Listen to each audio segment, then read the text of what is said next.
The emergency beacon pierced through the void of space like a desperate scream in the darkness. Ambassador Zelitha of the Veilthrian Republic clutched the armrest of her command chair as another explosion rocked their diplomatic vessel. The elegant curves of the ship, designed more for comfort than combat, groaned under the relentless assault from the Korthak raiders. Shields at 30% and, failing, reported her communications officer, his blue-scaled hands dancing frantically over the holographic controls. The bridge lighting flickered ominously as another plasma torpedo found its mark against their hull. Zelitha's serpentine features twisted with worry as she watched the tactical display. 6 Korthak destroyers surrounded their vessel, their black hulls bristling with weapons designed for one purpose: taking what didn't belong to them. The raiders had jumped them at the edge of the neutral zone, far from any Allied patrol routes. "Any response to our distress signal?" she asked, though she already knew the answer. They were days away from the nearest Veilthrian fleet, and the other galactic powers had no reason to risk their ships for a diplomatic mission gone wrong. "Nothing from the Republic fleet, Ambassador. The Zephyrians are too far out, and the crystalline hegemony." The officer paused, checking his readings again. "Wait, I'm detecting something unusual." Zelitha leaned forward. "What kind of unusual?" "There's a response coming from the human expeditionary fleet. But, Ambassador, they're even further away than our own ships. There's no way they could reach us in time." The ambassador's heart sank. She had heard stories about the humans, the newest species to join the Galactic Council. They were strange creatures, bipedal mammals who had achieved space travel through sheer stubbornness rather than the usual technological gifts from elder species. Most of the galaxy viewed them as an oddity, a primitive race that had somehow stumbled into interstellar politics through dumb luck. "Patch me through to whoever responded," she ordered. If these would be her final moments, she would at least thank someone for trying. The holographic display flickered to life, revealing a human male with graying hair and weathered features. He wore a dark uniform with insignia that meant nothing to Zelitha, but his eyes held a strange confidence that seemed almost inappropriate for the situation. "This is Admiral James Morrison of the Terran Defense Force. We receive your distress call, Ambassador Zelitha. Hold tight. Help is coming." Zelitha blinked her large, amber eyes in confusion. "Admiral Morrison, I appreciate your response, but according to our sensors, your nearest vessel is at least 3 standard days away. I fear we don't have that kind of time." The human's expression didn't change. If anything, he seemed almost amused. "Ma'am, you're not detecting our nearest vessel. You're detecting our research station. Our rapid response fleet launched the moment we picked up your signal." "I don't understand. Our long-range sensors show no human ships in this sector." Admiral Morrison's smile was grim. "That's because we don't want you to see them yet." Commander Chun decloaked the task force. On the tactical display, space itself seemed to ripple and tear. One by one, massive human vessels materialized from apparent nothingness. Not the sleek, artistic designs favored by most galactic civilizations, but brutal, angular ships that looked like they had been designed by someone who understood that space combat was about survival, not aesthetics. Zelitha's communications officer let out a sound that was somewhere between a gasp and a whistle. "Ambassador, I count 12 vessels. 3 of them are reading as Dreadnought class, and the others—" He paused, recalibrating his sensors. "I've never seen configurations like this. The power readings don't match any known ship designs." The lead human vessel was a massive, gray behemoth that bristled with weapon emplacements. Unlike the energy-based armaments favored by most species, these ships seemed to prefer physical projectiles and missile systems. It was primitive by galactic standards, but there was something terrifyingly practical about the approach. "Ambassador," Admiral Morrison's voice crackled through the comm, "we're going to need you to drop your shields and maintain your current position. Things are about to get loud." Before Zelitha could respond, the human fleet opened fire. But they weren't targeting the Korthak raiders. Instead, they seemed to be firing at empty space around them. The ambassador was about to question their tactics when the first Korthak ship exploded. "What just happened?" Zelitha demanded of her sensor operator. I don't know, Ambassador. Our sensors didn't detect any weapons fire hitting their vessel. It just exploded from the inside. Another Korthak ship erupted in a ball of plasma and debris, followed by a third. The remaining raiders began firing wildly in all directions, their usual disciplined formation falling apart as panic set in. Admiral Morrison's voice came through the comm again, calm and professional. Magnetic acceleration rounds, Ambassador.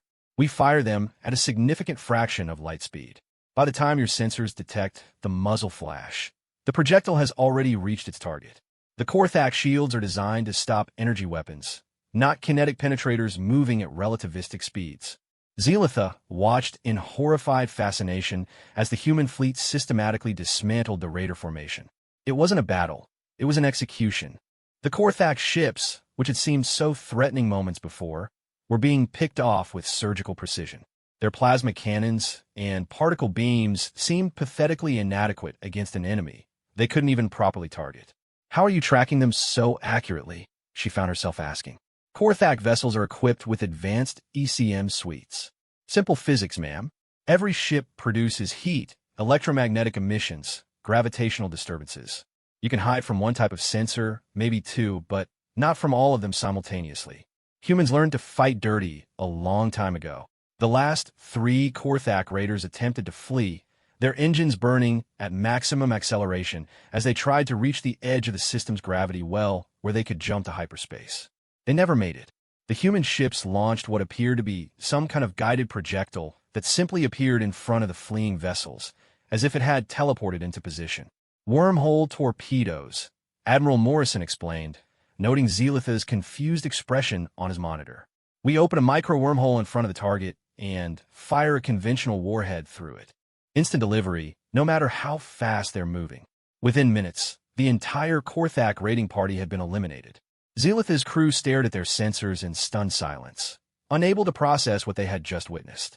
The humans had appeared from nowhere, destroyed 6 military vessels without taking a single hit in return, and done it all with technology that seemed simultaneously primitive and impossibly advanced. Ambassador, Admiral Morrison's image reappeared on her screen. We're dispatching a repair ship to assist with your damage. Medical teams are standing by if you have casualties. Zelitha slowly found her voice. Admiral, how did you respond so quickly? How did you know to position your fleet here? The human's expression became carefully neutral. The Terran Defense Force maintains rapid response assets throughout this region of space, Ambassador.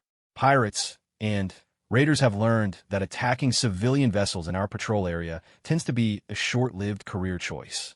But this isn't human space. You have no authority here. Ma'am, respectfully, the galaxy is a dangerous place.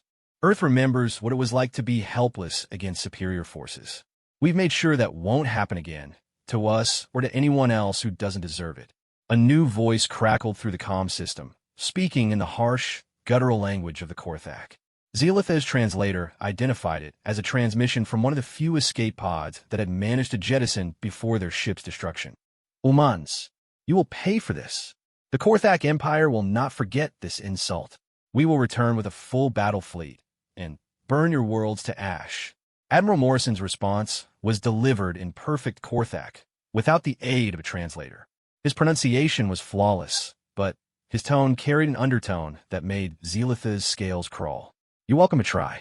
Earth is the 3rd planet from Sol. You can't miss it. We'll be waiting. The transmission cut off abruptly as the human fleet suddenly accelerated, their ships disappearing back into whatever stealth technology had hidden them before. Within moments, the only sign they had ever been there were the slowly expanding clouds of debris that had once been Korthak raiders. Zelitha slumped back in her command chair, her mind reeling from what she had witnessed. The humans weren't the primitive newcomers the galaxy believed them to be.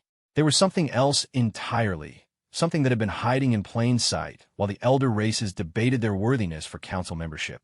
Ambassador, her communications officer said quietly, I'm receiving reports from across this sector. Similar incidents have been occurring for months. Pirate fleets disappearing, raider bases going dark, slave trading posts found empty except for the freed captives. And no one reported this? Who would believe it? The humans claim they're just conducting routine patrols. There's never any evidence of their involvement except for the results. Zelitha stared at the view screen, where the human repair ship was already approaching their vessel. The craft was smaller than their diplomatic transport, but it moved with the same confident efficiency as the warships that had just saved their lives. Open a channel to the Galactic Council immediately, she ordered. Priority Alpha transmission. What should I tell them, Ambassador? She considered her words carefully. The galaxy thought it understood the humans, thought they were just another minor species lucky enough to stumble into interstellar civilization. But luck didn't explain what she had just witnessed. This was planning, preparation, and capability on a scale that would fundamentally alter the balance of power among the starfaring races. Tell them we need to convene an emergency session, and tell them we need to discuss the human question immediately. Her communications officer nodded and began preparing the transmission. As Zelitha watched the human repair teams begin their work on her damaged vessel, she couldn't shake the feeling that the galaxy was about to change in ways none of them were prepared for. The humans had answered their distress call, but they had also revealed something that would terrify every military commander and political leader from the core worlds to the rim. Earth didn't just have a space fleet. They had created something that operated by rules no one else understood. And if the Korthak actually were foolish enough to retaliate against Sol, the galaxy was about to learn just how deep those capabilities really went. Zelitha had a sinking feeling that what they had just witnessed wasn't humanity's deadliest fleet. It was just the beginning. The emergency session of the Galactic Council convened within 24 hours of Ambassador Zelitha's priority transmission. The great amphitheater on Nexus Prime buzzed with nervous energy as representatives from dozens of species took their seats in the circular chamber. The holographic displays above each delegation showed real-time translations and voting tallies, but today they would be used for something far more serious than trade disputes or territorial negotiations. Counselor Vorthak of the Hegemony called the session to order, his crystalline form refracting the chamber's lights into prismatic patterns across the walls. The ancient being had overseen these proceedings for 3 centuries, and his voice carried the authority of age and wisdom. The emergency session is now in order. Ambassador Zelitha of the Veilthrian Republic has requested immediate discussion of what she terms the human question. Ambassador, you have the floor. Zelitha rose from her delegation's platform, her ceremonial robes rustling softly as she moved to the center of the chamber. She had spent the journey to Nexus Prime reviewing the sensor logs from her rescue, and each viewing had only deepened her concern. Honored counselors, 3 days ago my diplomatic vessel was attacked by Korthak raiders in the neutral zone. We transmitted a standard distress call, expecting no response given our distance from Allied patrol routes. She paused, activating the central hologram display. Instead, we were rescued by elements of the human expeditionary fleet. Murmurs rippled through the chamber. Several delegates exchanged glances, clearly wondering why a simple rescue operation warranted an emergency session. The rescue itself was unremarkable, Zelitha continued. What concerns me is how it was accomplished. The human fleet appeared from nowhere, using stealth technology we could not detect. They eliminated 6 Korthak destroyers in under 4 minutes, using weapon systems that do not match any known galactic design standards. Counselor Redhiz of the Zephyrian Collective leaned forward in his hover chair, his feathered crest rising with interest. Ambassador, while we appreciate the humans' assistance in your time of need, surely this is a matter for bilateral discussion with Earth's representatives? That might be true, Zelitha replied, if this were an isolated incident. The hologram shifted, displaying a star map of the local galactic region. Red dots appeared across multiple systems, each one pulsing with data streams. Over the past 6 months, there have been 47 confirmed incidents of pirate activity in this sector. In every case, the perpetrators simply disappeared. Trade routes that were considered too dangerous to travel are now completely safe. Slave trading operations that had operated openly for decades have vanished overnight. Counselor Vorthak's crystalline features shifted into what might have been a frown. You're suggesting the humans are responsible for this cleanup? I'm saying someone is conducting a systematic campaign against criminal elements throughout this region, and the only common factor is the presence of human research stations and survey missions in nearby systems. The Korthak delegation, led by War Chief Gradhak, bristled at the implication. His species had built their civilization on conquest and raiding, walking the fine line between outright piracy and legitimate military action. These are serious accusations, Gradhak growled, his massive frame towering over his hover platform. The humans are newcomers, barely capable of interstellar travel. They lack the industrial capacity for such operations. Ambassador Chunwei, Earth's representative to the Council, had remained silent throughout the discussion. She was a small woman by human standards, dressed in the simple blue uniform of the Terran Diplomatic Corps. When she finally stood to address the chamber, her voice carried a quiet confidence that seemed to fill the space. Honored counselors, I'm afraid there have been some misconceptions about Earth's capabilities. Perhaps it's time we clarified a few things. She activated her own holographic display, showing the Sol system. But instead of the primitive infrastructure most delegates expected, the image revealed a bustling network of orbital platforms, asteroid mining operations, and massive shipyard complexes. Earth achieved interstellar travel 57 years ago, not the 32 years our public records indicate. We spent the first 25 years observing galactic civilization, learning about the various species and their technologies before revealing ourselves to the Council. The chamber erupted in shocked murmurs. Several delegates began speaking at once before Counselor Vorthak called for order. You're claiming Earth has been conducting surveillance on member species for decades, demanded Counselor Redis. No more than any species conducts intelligence gathering on their neighbors, Chen replied smoothly. But we learned early that first impressions in galactic politics tend to be permanent. We chose to present ourselves as harmless newcomers rather than potential rivals. War Chief Grathak's eyes narrowed to dangerous slits. What exactly are you saying, human? Chen's expression didn't change, but something in her posture shifted. The other delegates suddenly realized that despite her small size, the human ambassador carried herself like a predator. I'm saying that Earth's industrial capacity is approximately 12 times what our public economic reports indicate. Our population is not concentrated on a single world, but distributed across 47 colonies and 17 major orbital habitats. And our military capabilities. She paused, letting the silence stretch.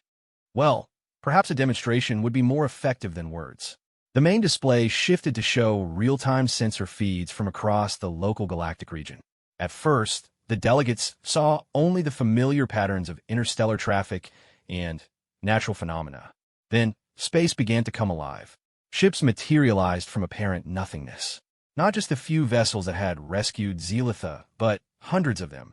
Massive dreadnoughts, sleek destroyers, strange configurations that defied easy classification.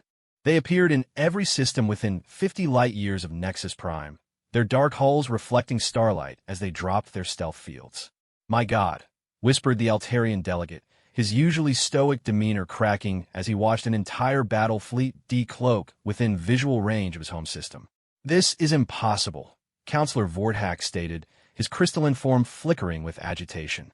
"Our sensors would have detected fleet movements of this magnitude." "Your sensors detect what they're designed to detect," Chen replied. "Energy signatures, gravitational disturbances, electromagnetic emissions. But human technology operates on different principles. We learn stealth from observing how various species hunt in the void between stars. Some predators don't hide by becoming invisible. They hide by becoming part of the environment. The tactical displays showed human ships that seemed to phase in and out of existence, their whole configurations shifting like living things.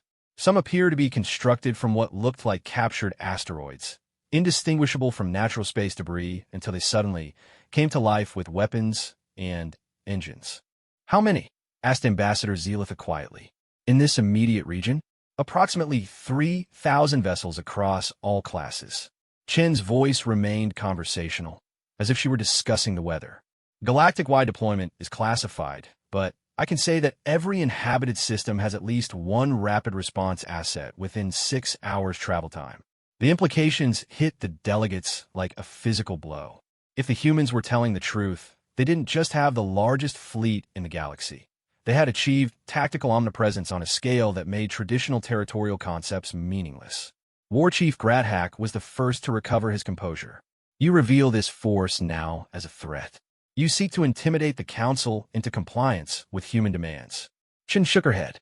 "Actually, War Chief, we reveal it now because someone needs to explain to your government why attacking Sol would be inadvisable." She manipulated the holographic display, showing the recent sensor logs from the Korthak Raider attack. The destruction of his 6 destroyers played out in real time, but now additional data streams revealed the full scope of human surveillance. Every Korthak military vessel is currently being tracked by our long-range sensor network. Every base, every shipyard, every command bunker. Your government has approximately 700 active warships. We have detailed tactical assessments for each one. Gradhack's massive hands clenched into fists. You dare spy on the Korthak Empire? War Chief, with respect, we spy on everyone. It's not personal, it's practical. Earth learned early in its history that information is the most valuable strategic resource. We simply applied that lesson to galactic politics. Counselor Vorthak struggled to process what he was hearing. Ambassador Chun, are you saying that humanity has been conducting covert operations throughout galactic space for decades? Define covert, Chun replied with a slight smile. We've been protecting trade routes, eliminating pirates, and preventing various small wars from escalating. We just haven't been taking credit for it. She gestured to the tactical display, where highlighted regions showed dramatically reduced criminal activity over the past several months. The Gamma Serpentis trade route was considered too dangerous for civilian traffic due to Orkani pirate bases. Those bases were eliminated 6 weeks ago. The Vega cluster slave markets that had operated for centuries were shut down last month. The hegemony border skirmish that was building toward open warfare was defused when both sides' military commanders received detailed intelligence about their opponents' capabilities. The chamber fell silent as the delegates absorbed the scope of human intervention in galactic affairs. They had believed they were dealing with newcomers seeking their place among the stars. Instead, they were learning that these newcomers had been quietly managing interstellar politics from the shadows. Why? Asked Ambassador Zelitha. Why reveal this now? Chen's expression grew serious. Because the galaxy is about to face a threat that requires unified action, and unity requires trust. Trust requires honesty about capabilities and intentions. What kind of threat? Demanded Counselor Vorthak. Our deep space monitoring stations have detected anomalous signals from beyond the galactic rim. Something is coming toward inhabited space, moving faster than anything we've seen before. Current projections suggest arrival within 18 standard months. The holographic display shifted to show long-range sensor data from the galaxy's edge. Strange, geometric patterns moved against the background of deep space, their trajectories clearly artificial, but following no recognizable navigation principles. These objects are not natural phenomena, and they're not using any known form of faster-than-light travel. They appear to be folding space-time itself to achieve their acceleration. Chun paused, letting the implications sink in. If hostile, they represent an existential threat to every inhabited world in the galaxy. War Chief Gradhack leaned forward aggressively. And you expect us to simply accept your version of events? To trust that you're not fabricating this threat to justify your military buildup? Actually, Chen replied, we expect you to verify our data independently. We're transmitting the complete sensor logs to all council members. We're also inviting joint investigation missions to the affected regions. She gestured to the display showing the human fleet positions. Every vessel you see here is now broadcasting its position and configuration on open channels. No more stealth, no more hiding. If we're going to work together against this threat, we need to start with complete transparency about our respective capabilities. Counselor Vorthak's crystalline form pulsed with complex patterns as he processed this information. You're proposing a fundamental restructuring of galactic power dynamics based on an unconfirmed external threat. I'm proposing that we stop pretending politics matters more than survival, Chen replied bluntly. If these entities prove hostile, our current territorial disputes and trade disagreements will become irrelevant very quickly. The session continued for hours as delegates demanded more information, questioned Earth's motives, and struggled to comprehend the new reality. But as they reviewed the human sensor data and confirmed its authenticity through their own intelligence networks, a disturbing picture began to emerge. The approaching objects weren't just alien. They were aggressively terraforming every world they encountered. Planets that had shown signs of life in previous surveys now registered as barren rocks with artificially modified atmospheres. Whatever was coming wasn't interested in coexistence. As the emergency session finally adjourned, Ambassador Zelitha found herself walking beside Chun toward the diplomatic corridor of Nexus Prime. The corridors were unusually quiet, as if the station itself was holding its breath. Ambassador Chun, Zelitha said quietly, that fleet we saw today, is it really your deadliest? The human woman paused at the intersection leading to the Earth Embassy, her expression thoughtful. Ambassador, what you saw today represents about 15% of our rapid response capability. The ships we consider our deadliest aren't deployed in normal space. What do you mean? Chun smiled, but there was no warmth in it. Let's just say that if these aliens prove hostile, they're going to learn why Earth spent 50 years studying galactic warfare before announcing our presence. Sometimes the best way to win a fight is to make sure your enemy never sees it coming. As Zelitha watched the human ambassador disappear into her embassy, she couldn't shake the feeling that the galaxy was balanced on the edge of a transformation that would make the current crisis seem trivial. The humans had revealed their hand, but something told her they were still holding their best cards close to their chest. The real question was whether they would need to play them. War Chief Gradhack's flagship, the Blood Reaper, cut through hyperspace with the fury of an apex predator pursuing wounded prey. The massive Korthak dreadnought led a battle fleet of 87 vessels, each one crewed by warriors who had spent their lives perfecting the art of destruction. The humans had humiliated his raiding party and, then, dared to threaten retaliation. Such insults could only be answered with fire and death. War Chief reported his tactical officer, a scarred veteran named Korvac who had served through dozens of successful campaigns. We are approaching the Sol system. Long-range sensors detect minimal defensive positions. The humans appear to have concentrated their forces in the outer systems, leaving their home world vulnerable. Gradhack's mandibles clicked together in satisfaction. The intelligence reports had suggested that Earth maintained only a token defense force around their capital, relying instead on the mobile fleets they had revealed to the Galactic Council. It was a strategic mistake that would cost them everything. Deploy the fleet in standard assault formation, he commanded. Target their orbital facilities first, then begin bombardment of the primary world. I want every human installation reduced to molten slag before we begin ground operations. The Korthak battle fleet dropped out of hyperspace at the edge of the Sol system, their weapons charging as they prepared for what should have been a straightforward conquest. Earth hung before them like a blue-green jewel, seemingly defenseless against the approaching storm of destruction. War Chief, Korvac said, his voice carrying a note of confusion. I'm detecting unusual readings from the asteroid belt. Multiple gravitational anomalies that don't correspond to known mining operations. Gradhack studied the tactical display with growing interest. The asteroid belt between Mars and Jupiter showed dozens of irregularities that could indicate hidden installations or weapons platforms. But if the humans had fortified the belt, why were they allowing his fleet to approach Earth unchallenged? Continue the advance, he ordered. Deploy screening elements to investigate the anomalies. If the humans want to hide behind rocks, we'll blast them out of their holes. As the Korthak fleet pushed deeper into the Sol system, space around them began to change in subtle ways. What had appeared to be normal asteroids started revealing artificial modifications, their surfaces bristling with sensor arrays and communication relays. But these weren't weapons platforms. They were observation posts. War Chief, Korvac reported, his voice now tinged with unease. The humans are broadcasting on all frequencies. They're asking us to surrender.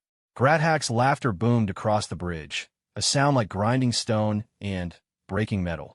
Surrender? They have a handful of patrol craft and some mining stations. We have brought the fury of the Korthak Empire to their doorstep. The transmission appeared on their main screen, showing Admiral Morrison in what appeared to be the command center of a space station. The human looked tired, almost disappointed, as he addressed the Korthak fleet. War Chief Gradhack, this is Admiral Morrison of the Terran Defense Force. You're currently in violation of Earth territorial space with clearly hostile intent. I'm authorized to offer you one opportunity to withdraw your forces and return to Korthak space. This offer will not be repeated. Gradhack leaned forward in his command throne, his massive frame casting shadows across the bridge instrumentation. Human Admiral, your threats mean nothing to the Korthak Empire. Prepare to watch your world burn. Morrison's expression didn't change. I was hoping you'd say that. The communication cut off, and for a moment, the Sol system seemed perfectly peaceful. The Korthak fleet continued its advance toward Earth, weapons systems fully charged and targeting solutions locked onto the planet's major cities. Then, space itself began to unfold. What the Korthak sensors had identified as asteroids weren't hiding weapons platforms. They were weapons platforms. Massive constructs that had been disguised as natural space debris suddenly revealed their true nature as they unfolded like metallic flowers blooming in the void. Gun batteries the size of city blocks swiveled to track the approaching fleet, their barrels glowing with barely contained energy. "Impossible," whispered Korvac as his sensors tried to process what they were seeing. "War Chief, those installations, they're larger than our capital ships. How they hide them?" But Grathak was focused on something else. The space around his fleet was beginning to shimmer with energy discharges that suggested massive objects translating into normal space from hyperspace or some other dimension. The humans weren't just revealing hidden defenses. They were bringing in reinforcements from somewhere else entirely. The first human ship to fully materialize was unlike anything in the galactic databases.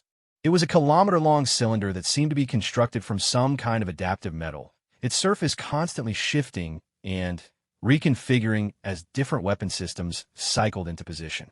More ships appeared, each one unique in design, but sharing the same ominous functionality. "War Chief," his communications officer called out, "I'm receiving tactical data on the human vessels from our intelligence network. These configurations don't match any known ship classes. Then, we'll learn their capabilities through combat," Grathak snarled. "All ships, open fire. Target the largest human vessel first." The Korthak fleet unleashed a devastating barrage of plasma cannons and antimatter torpedoes, enough firepower to level a continent. The human ship simply absorbed the attack without even raising shields, its adaptive hull plating dispersing the energy across its entire surface before radiating it harmlessly into space. "Direct hit confirmed," reported his weapons officer. "No apparent damage to the target." Before Grathak could respond, the human ship returned fire. But instead of energy weapons, it launched what appeared to be a single, dark projectile that moved too slowly to be effective against a military vessel. The war chief was about to dismiss it as a failed attack when his sensors detected something impossible. The projectile was accelerating, not through conventional propulsion, but by manipulating the fabric of space-time itself. It was essentially creating a localized black hole that pulled it toward its target at an ever-increasing rate. By the time it struck the Korthak destroyer Bone Crusher, it was moving at a significant fraction of light speed. The destroyer didn't just explode, it ceased to exist. The impact converted its entire mass into energy in a reaction that lit up the entire system like a miniature supernova. "What was that weapon?" demanded Grathak. "Unknown technology," Korvac replied, his voice shaking. "The projectile appears to have been using controlled gravitational manipulation to achieve relativistic speeds. I've never seen anything like it." More human ships were materializing around the Korthak fleet, but these weren't the crude, angular vessels that had rescued the Veilthrian ambassador. These ships moved like living things, their hulls flowing and reshaping themselves as they adapted to combat conditions. Some sprouted additional weapon pylons. Others extended sensor arrays that seemed to phase in and out of normal space. "All vessels, evasive maneuvers," Grathak commanded. "Scatter formation and prepare for..." His orders were cut off as space around 3 of his cruisers suddenly collapsed in on itself. The human ships had somehow weaponized dimensional folding technology, creating localized space-time distortions that crushed their targets into singularities. The affected vessels simply winked out of existence, leaving only brief gravitational ripples to mark where they had been. "War Chief," his tactical officer reported, "we've lost 7 ships in the first exchange. Human casualties, 0. Grathak's mind raced as he tried to process the tactical situation. The humans weren't just technologically superior. They were fighting with principles that violated everything the Korthak understood about space combat. Their weapons seemed to ignore conventional defenses, and their ships operated according to physics that shouldn't be possible. "Target the asteroids," he ordered desperately. "Destroy their hidden installations before they can bring more weapons online." The Korthak fleet redirected its fire toward the disguised weapons platforms, pouring everything they had into destroying the human emplacements. Several of the massive constructs took direct hits from antimatter warheads, and for a moment, it seemed like they might be causing actual damage. Then, the asteroids began to repair themselves. The damaged sections flowed like liquid metal, rebuilding destroyed components, and actually improving their configurations based on the attack patterns they had experienced.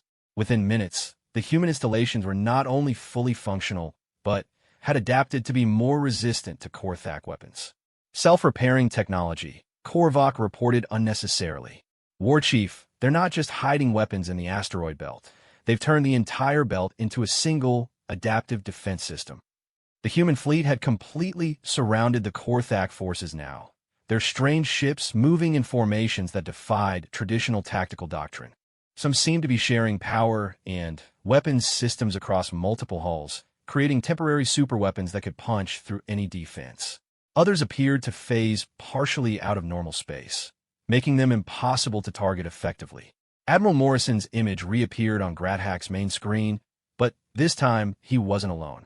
The command center behind him showed dozens of human officers working at stations that seemed to blend organic and mechanical technologies. The walls themselves pulsed with data streams and tactical information.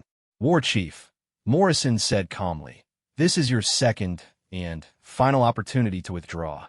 Your fleet is currently surrounded by defensive systems that have been specifically designed to counter Korthak tactical doctrine. We've been studying your military capabilities for the past 15 years. Gradhack snarled at the screen. Impossible. The Korthak Empire's military secrets are closely guarded. War Chief, we've had assets in your territory since before first contact. Every ship design, every weapon system, every tactical manual. We know how you fight because we've been watching you fight for decades." The human admiral gestured to one of his officers, and the tactical display shifted to show detailed schematics of Korthak vessels, including the Blood Reaper itself. Every system, every weakness, every possible point of failure was highlighted in perfect detail. Your plasma cannon systems have a 17-second recharge cycle with a 2-second vulnerability window when the magnetic containment fields fluctuate. Your armor is designed to deflect energy weapons, but has poor resistance to kinetic penetrators above a certain mass threshold. Your engines produce a specific electromagnetic signature that makes your ships visible to our sensors regardless of any stealth technology you employ. Gradhack realized with growing horror that the humans weren't just defeating his fleet, they were demonstrating their complete understanding of Korthak military capabilities. Every attack his ships made was being countered by defenses that had been specifically designed to neutralize those exact weapons. "Ow," he demanded. Morrison's expression remained professional, but there was something predatory in his eyes. "War Chief, Earth learned warfare from species that had been practicing it for millions of years. We watched, we studied, and we improved. But, more importantly, we learned that the best way to win a war is to never let it start." The human ships began moving in complex patterns around the Korthak fleet, but they weren't attacking. Instead, they seemed to be herding the enemy vessels into a specific formation. Gradhack realized too late what was happening. "War Chief," Korvok called out urgently. "Our hyperspace engines are being disrupted by some kind of field effect. We can't jump to light speed. All ships, prepare for ramming speed," Gradhack commanded. "If we're going to die here, we'll take as many of them with us as possible." "I'm afraid that won't be possible," Morrison's voice cut through the bridge speakers. "Your ships are currently being held in a localized space-time distortion field. You can't accelerate, you can't jump to hyperspace, and your weapons are being dampened by gravitational interference." Gradhack looked at his tactical display and saw that his entire fleet was effectively frozen in space, held motionless by forces he couldn't even begin to understand. The human ships continued their orbital dance, but now he could see that they were actually towing his vessels into a precise formation. "What are you doing to us?" "We're demonstrating why attacking Earth is considered a career-limiting move," Morrison replied. "Your ships are currently being prepared for transit back to Korthak space, where they will be delivered to your government along with a complete record of this engagement." You're releasing us?" Morrison nodded.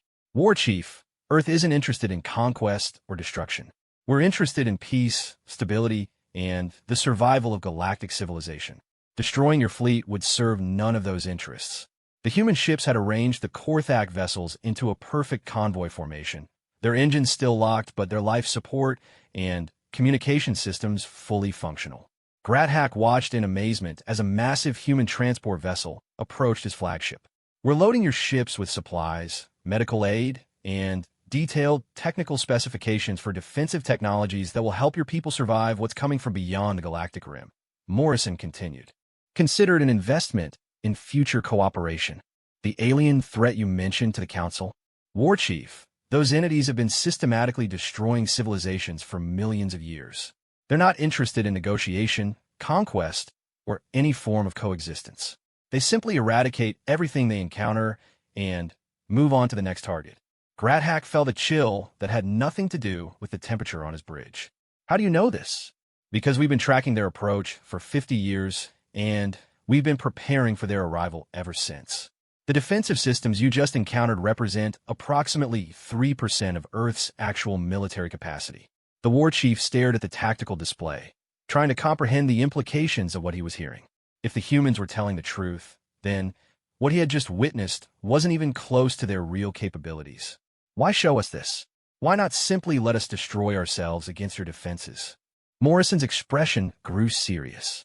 Because in approximately 14 months, every inhabited world in this galaxy is going to need every ship, every weapon, and every warrior it can muster. The entities approaching from the rim don't make distinctions between humans, Korthak, or any other species. To them, we're all equally expendable. The human ships had finished loading supplies into the Korthak vessels, and were beginning to move away from the convoy formation. Space around the enemy fleet began to shimmer as the transport field prepared to send them back to their own territory. War Chief Gradhack, Morrison said formally, "When you report this engagement to your superiors, please make sure they understand that Earth's offer of alliance stands regardless of today's hostilities. We're going to need every military force in the galaxy working together if we want to survive what's coming." As the Korthak fleet began to fade from normal space, transported back toward their home territory by technology that shouldn't exist, Gradhack found himself staring at the blue-green world that had just demonstrated its complete dominance over his forces without firing a shot in anger. The humans hadn't just defeated him, they had educated him. And now he was returning home with the terrifying knowledge that Earth's deadliest fleet was still somewhere out there, hidden in the vast darkness between the stars, preparing for a war that would determine the fate of every living thing in the galaxy. The real question was whether they had prepared enough. The alien construct materialized at the edge of the Kepler 442 system like a nightmare given substance. It defied every principle of ship design known to galactic civilization, appearing as a twisted amalgamation of organic curves and crystalline structures that hurt to look at directly. The massive entity, easily the size of a small moon, moved through space with purpose that spoke of intelligence and malevolence. Captain Sarah Chun of the Terran Survey vessel Pathfinder was the first human to lay eyes on one of the entities that had been approaching from beyond the galactic rim. Her ship had been conducting routine monitoring of the outer systems when the alien appeared, seemingly from nowhere, without any detectable faster-than-light signature. "Captain," her science officer, Dr. Marcus Webb, reported with barely controlled fear in his voice. "The entity is emitting energy patterns unlike anything in our databases. The electromagnetic spectrum is wrong somehow. It's as if the thing is operating according to different physical laws." Chun studied the tactical display, noting how her ship's sensors seemed to struggle with analyzing the alien construct. Readings fluctuated wildly, sometimes showing the entity as composed of familiar matter, other times suggesting it was made from substances that shouldn't exist in normal space. "Any signs of communication attempts?" "Negative, Captain, but it's definitely scanning us. I'm detecting probe waves that are somehow bypassing our shields and examining our hull composition, computer systems, even our biological signatures." The alien construct began to move toward the system's inhabited worlds with deliberate intent. 3 planets hosted colonies from various galactic species, a Veilthrian research station, a hegemony mining operation, and a joint human-Altarian agricultural project. Nearly 40,000 sentient beings lived and worked in the system, completely unaware of the approaching threat. "Send emergency transmissions to all colonies," Chen ordered. "Full evacuation protocols. And get me a priority channel to Earth Command immediately." Within minutes, Admiral Morrison's image appeared on the bridge's main screen. Behind him, the Earth Command Center buzzed with activity as officers coordinated responses to multiple contacts across the galactic rim. "Captain Shun, you're looking at Contact Omega-7. We've been tracking similar entities as they work their way through the outer systems. What's their current status?" Admiral, it's moving toward the inhabited worlds at approximately point 0.3 light speed. At current velocity, it will reach the Veilthrian station in 6 hours. Morrison nodded grimly. That matches the pattern we've observed. They systematically target inhabited worlds, perform some kind of conversion process, then move on to the next system. We've lost contact with 17 colonies over the past month. Sir, what exactly are we dealing with? This thing doesn't match any known technology or biological classification. Captain, what you're seeing represents a form of life that evolved in the void between galaxies. They don't operate according to our understanding of physics, because they didn't develop in our reality. Think of them as a cosmic plague that spreads by consuming and converting everything they encounter. Dr. Webb looked up from his sensors with alarm. Captain, I'm detecting multiple smaller entities separating from the main construct. They appear to be heading directly for each inhabited world. The tactical display updated to show dozens of smaller alien vessels, each one still the size of a major capital ship, breaking away from the mothership and accelerating toward their targets. Their approach vectors were perfectly calculated to arrive at all 3 worlds simultaneously. Admiral, Chen said urgently, we need immediate military response. My ship isn't equipped for combat operations of this magnitude. Morrison's expression was grim, but not hopeless. Captain, you're about to witness the deployment of Task Force Prometheus. Maintain your current position and continue monitoring. Your sensor logs will be crucial for understanding their capabilities. The space around the Pathfinder began to ripple with distortions that Chen's instruments couldn't properly categorize. It wasn't hyperspace emergence or any known form of faster-than-light travel. Instead, it appeared as if reality itself was being folded and unfolded to allow passage of something vast. The first human ship to fully manifest defied every assumption about spacecraft design. The vessel appeared to be constructed from condensed matter that existed in a state somewhere between energy and solid material. Its hull flowed like liquid while maintaining structural integrity that allowed it to mount weapons systems the size of orbital platforms. My God, whispered Dr. Webb. That ship is reading as 14 kilometers long, but its mass signature suggests it should be at least 50 kilometers. How is that possible? More ships appeared, each one representing technology that seemed to violate basic principles of engineering and physics. Some vessels appeared to exist in multiple dimensions simultaneously, their forms shifting between different geometric configurations as they moved through space. Others seemed to be powered by contained singularities that warped space-time around them in impossible ways. Captain Chen realized she was looking at humanity's true military capability, the force they had kept hidden while revealing only a fraction of their technology to the Galactic Council. These weren't ships built for conventional warfare. They were weapons designed to fight enemies that operated outside the normal laws of physics. Admiral, she said, her voice barely steady, what exactly am I looking at? Morrison's image flickered slightly, and Chen noticed that his uniform bore insignia she didn't recognize. When he spoke again, his voice carried an authority that seemed to resonate through the ship's hull. Captain, you're looking at the products of 60 years of preparation for this exact scenario. Earth didn't stumble into interstellar civilization by accident. We were guided here by signals from these entities, drawn into galactic space for a very specific purpose. The lead human vessel, designated as the Prometheus according to Chen's tactical display, moved toward the alien mothership with predatory grace. As it approached, its hull began to reconfigure itself, weapons systems emerging from what had appeared to be empty space. Admiral, are you saying Earth knew about this threat before making first contact with a galactic species? Captain, Earth was contacted by refugees from the last galaxy these entities consumed. A handful of survivors who had escaped through experimental dimensional technology. They spent decades teaching us about the threat and helping us prepare for its inevitable arrival. The alien construct seemed to notice the approaching human fleet and began altering its configuration. Crystalline structures along its surface rotated to reveal what could only be weapon systems, though they operated on principles that Chen's sensors couldn't analyze. Energy began building within the entity, creating distortions in local space-time. All ships, engage Protocol 7. Morrison's voice carried across the communication channels. Remember, these entities adapt to conventional attacks. Stay unpredictable. The human fleet scattered into attack formations that seemed to defy tactical logic. Some ships accelerated directly toward the alien construct, while others appeared to retreat. A few vessels simply vanished from normal space entirely, their sensor signatures disappearing as if they had never existed. The alien mothership fired first, unleashing energy beams that seemed to exist outside the normal electromagnetic spectrum.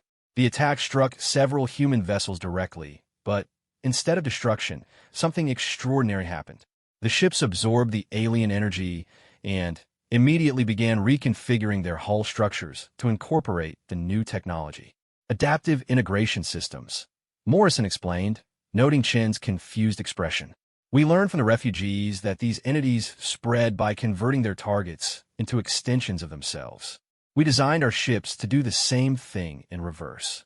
One of the human vessels that had absorbed alien fire suddenly accelerated beyond anything Chen had ever seen, moving at speeds that should have required it to exist partially outside normal space. It struck the alien construct with enough kinetic energy to shatter a moon. But instead of bouncing off or being absorbed, it began burrowing into the entity's hull. "What's happening?" Dr. Webb asked, his instruments showing readings that made no sense. "Conversion protocol," Morrison replied calmly.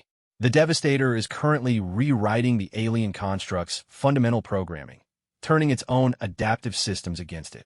The alien mothership began to shudder and pulse as competing sets of programming fought for control of its systems. Parts of its hull began shifting from the organic crystalline hybrid to something that looked distinctly human in origin. Other sections fought back, trying to reject the infection of human technology. Meanwhile, the smaller alien vessels approaching the inhabited worlds found themselves facing an even stranger defense. Human ships had materialized around each planet, but these vessels appeared to be constructed entirely from the same matter as the worlds they were protecting. Living planets that had somehow learned to defend themselves. "Admiral," Chun said, watching as one of the planetary defense systems literally reached out with gravitational manipulation to crush an attacking alien vessel. "Those aren't ships, are they?" "Captain, when we learned about the nature of this threat, we realized that conventional military responses would be inadequate. We needed to think like our enemies, to become as adaptable and strange as they are." The battle, if it could be called that, was unlike anything in recorded galactic history. The alien entities found themselves fighting opponents that could match their adaptability and exceed their capacity for unconventional warfare. Every time they developed a new attack method, the human forces would not only counter it, but incorporate it into their own arsenal. "Sir, how is this possible? The technology being displayed here is beyond anything we've seen from Earth." Morrison's image shifted, and Chen realized he wasn't actually on a space station or ship. The background showed what appeared to be a vast chamber filled with organic computing systems and dimensional manipulation equipment that existed in multiple realities simultaneously. "Captain, remember what I told the Galactic Council about Earth's industrial capacity being 12 times what we publicly reported? That was still a significant underestimate. Our real infrastructure exists primarily in pocket dimensions, powered by technologies we learned from the refugees and improved through 60 years of preparation." The alien mothership was now visibly transforming, its crystalline structures being replaced by flowing metal configurations that followed human design principles. The entity's adaptive systems had been completely compromised, and it was being converted into something that would serve Earth's purposes rather than its own. "The entity is surrendering?" Dr. Webb asked, watching the transformation continue. "Not surrendering," Morrison corrected. "Being absorbed. These creatures don't understand concepts like defeat or retreat. They only understand consumption and growth. We're simply proving that we're better at both than they are." Similar transformations were occurring throughout the system as the smaller alien vessels found themselves outmatched by human forces that seemed to operate according to different rules of reality. Within 2 hours of first contact, every alien entity in the system had been either destroyed or converted to serve human purposes. "Admiral, the colonies are safe, but I need to understand what just happened.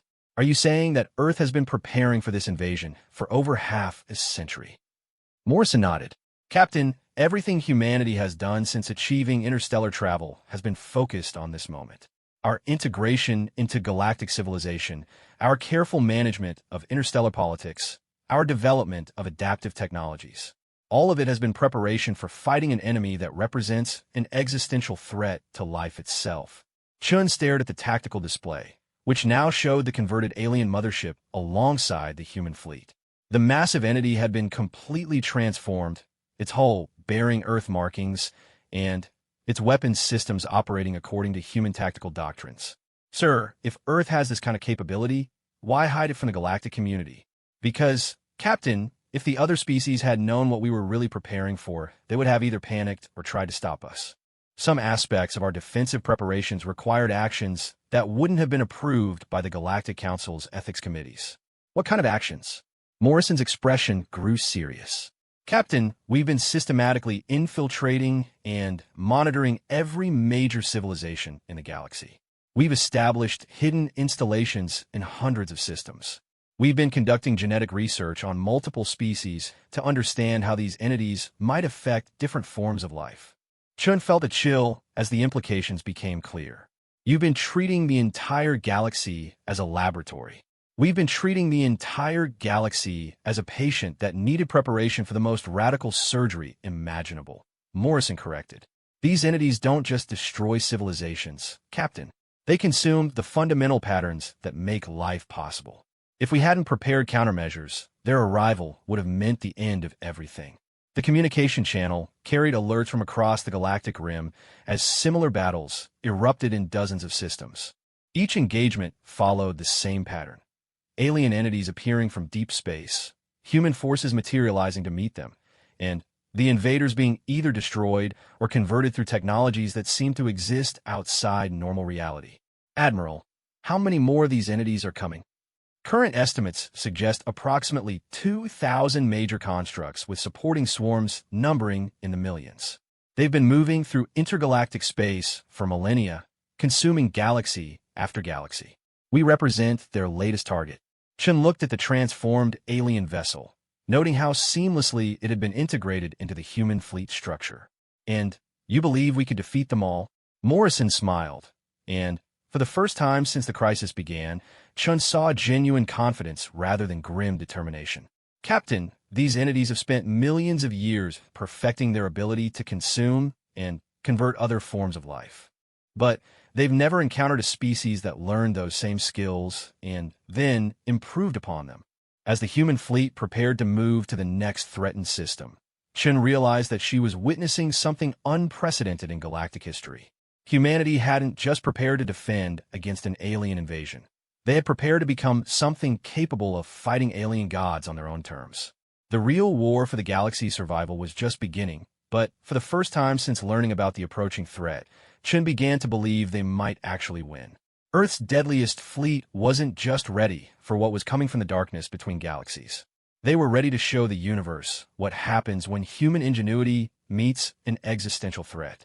The final battle for the galaxy's survival took place not in any single system, but across the vast expanse of space between the galactic rim and the core worlds. The alien entities, now revealed to be the remnants of the Devourers, an ancient force that had consumed countless galaxies across cosmic time, had committed their full strength to breaking through humanity's defensive networks. Ambassador Zelitha stood in the observation deck of the newly constructed Unity Station, watching as streams of data flowed across the massive holographic displays. Representatives from every major galactic civilization had gathered here in the gravitational balance point between Sol and the galactic center to witness what would either be the greatest victory or the final defeat in the history of organic life. The Devourer fleet has committed approximately 1,800 primary constructs to their assault, reported Admiral Morrison, who now wore the insignia of Supreme Commander of Allied Forces. Our intelligence suggests this represents their total strategic reserve. If we can defeat this force, their ability to consume galaxies will be permanently crippled. War Chief Grathak, standing beside representatives from dozens of species that had been enemies mere months ago, studied the tactical displays with the eye of a professional warrior. The scope of the conflict defied comprehension. Millions of ships from hundreds of civilizations were coordinating their movements across light years of space, all under the guidance of human strategic doctrine. Commander Morrison, Grathak said, using the human's new title with something approaching respect. My fleet reports ready status. The Korthak Empire stands ready to pay our debt for your mercy during our misguided assault on Seoul. Zealotha noted the irony in the war chief's words. The Korthak fleet, once humanity's enemy, had been completely refit with human defensive technologies. Their ships now carried adaptive armor systems, dimensional shielding, and weapons that could reconfigure themselves to counter any threat. The proud warriors had become something unprecedented, a Korthak force that fought with human tactical flexibility. All Allied fleets report ready status, Morrison announced. Phase 1 will commence in 30 minutes. All civilian populations have been evacuated to protected systems within the Seoul perimeter. Counselor Vorthack's crystalline form pulsed with complex patterns that Zealotha had learned to read as deep concern. Commander Morrison, are you certain the Devourers will commit their full force to this engagement? If even a fraction of their fleet survives, they could continue their advance toward the core worlds. Morrison's smile was predatory in a way that had become familiar to those who had worked closely with humanity over the past months. Counselor, we're not just fighting them here because this is where we're strong. We're fighting them here because we've made it impossible for them to ignore the challenge. The main display shifted to show the bait that humanity had prepared for their ancient enemy. At the center of the defensive network, surrounded by the combined fleets of galactic civilization, sat a single object that defied easy description. It appeared to be a planet-sized construct that existed partially in normal space and partially in dimensions that the human ships routinely accessed. The Genesis engine, Dr. Sarah Webb explained to the assembled representatives, her voice carrying over the command center's communication systems. 50 years of research into the fundamental nature of life itself, condensed into a single device capable of seeding an entire galaxy with self-replicating organic complexity. Ambassador Chun Wei, who had returned from her diplomatic duties to serve as liaison between humanity and the Allied forces, gestured to the construct with obvious pride. To the Devourers, this represents everything they exist to prevent. They cannot allow a device capable of creating life on this scale to continue existing. Zealotha understood the implications immediately. Humanity hadn't just prepared defenses against the Devourers. They had created something so antithetical to the aliens' purpose that the ancient entities would have no choice but to commit everything to its destruction. You've made yourselves the ultimate target, she realized. We've made ourselves the ultimate trap, Morrison corrected. The Devourers have spent millions of years consuming galaxies because they've never encountered resistance that matched their adaptability. Today, we're going to show them what happens when they face a species that learn to exceed their capabilities. The first wave of Devourer constructs emerged from the deep space between galaxies like a plague of geometrical nightmares. Each entity was unique, their forms having been shaped by the consumption of different civilizations across cosmic time. Some resembled the crystalline organic hybrids that had first appeared at Kepler 442, while others seemed to be constructed from pure energy held in impossible configurations. Contact, reported the sensor technician. 1,800 primary constructs confirmed, plus approximately 50,000 support entities. They're moving in a coordinated assault formation toward the Genesis engine. The Allied fleets moved to intercept, but their approach was unlike anything seen in galactic military history. Instead of traditional battle lines or screening formations, the ships moved in fluid patterns that seemed to respond to the Devourer's adaptations in real time. All ships, initiate Protocol Omega, Morrison commanded. Remember, these entities learn from every engagement. Stay unpredictable, stay adaptive, and trust in the technologies we've prepared. What followed could barely be called a battle in any conventional sense.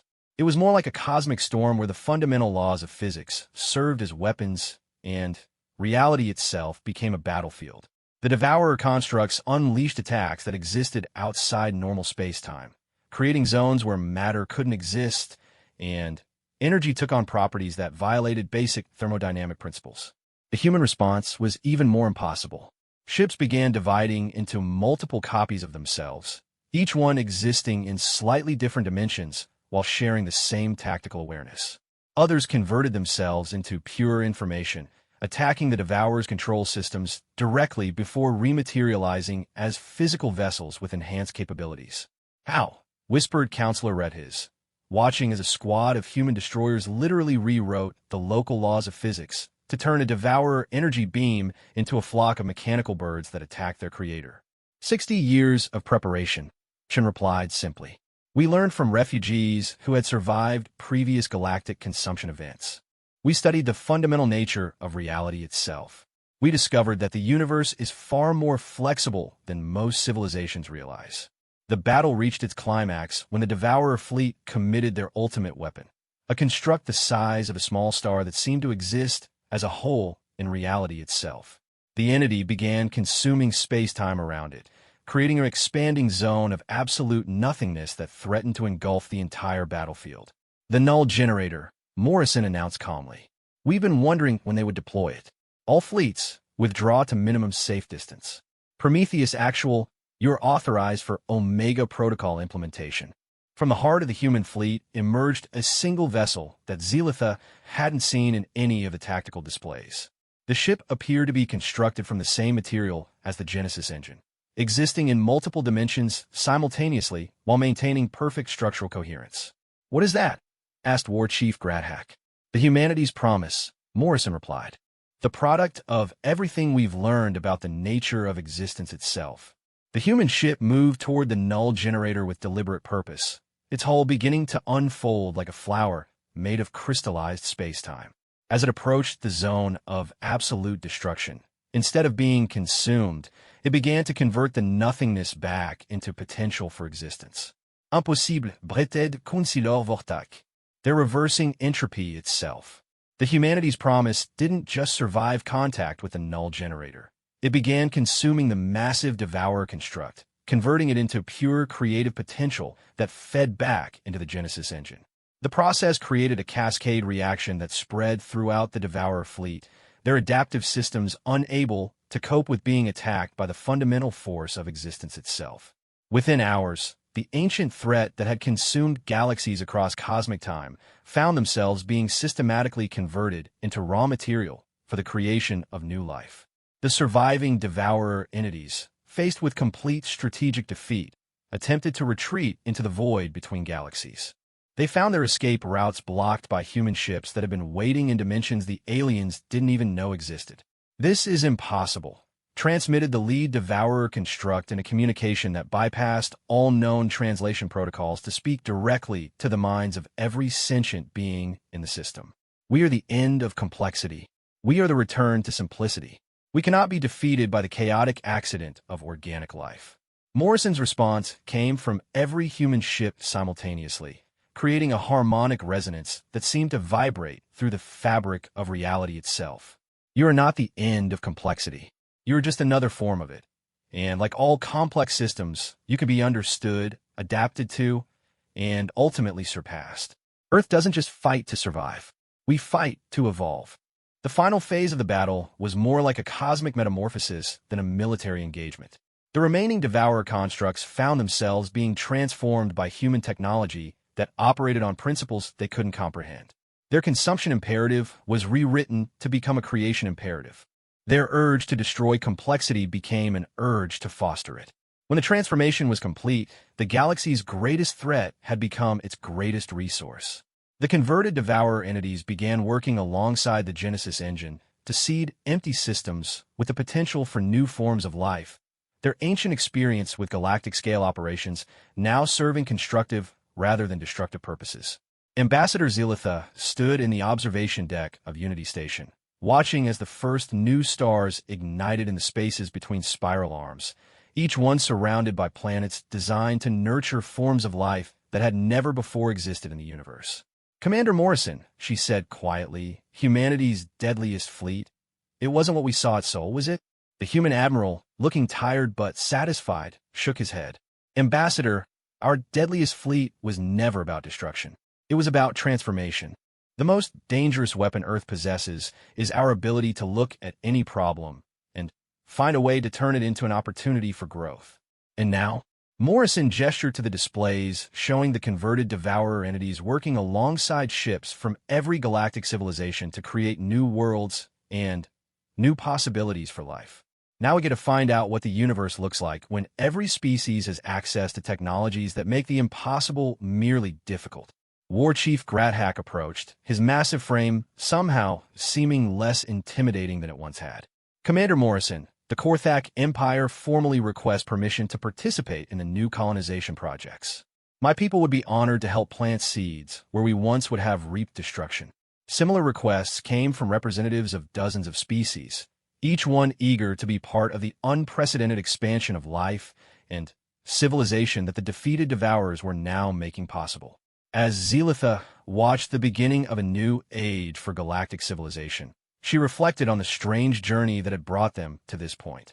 It had started with a simple distress call, a routine rescue operation that had revealed the existence of Earth's hidden capabilities.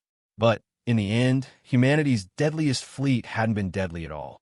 It had been creative, adaptive, and ultimately focused on the one thing that made existence worthwhile: the endless, chaotic, beautiful complexity of life itself.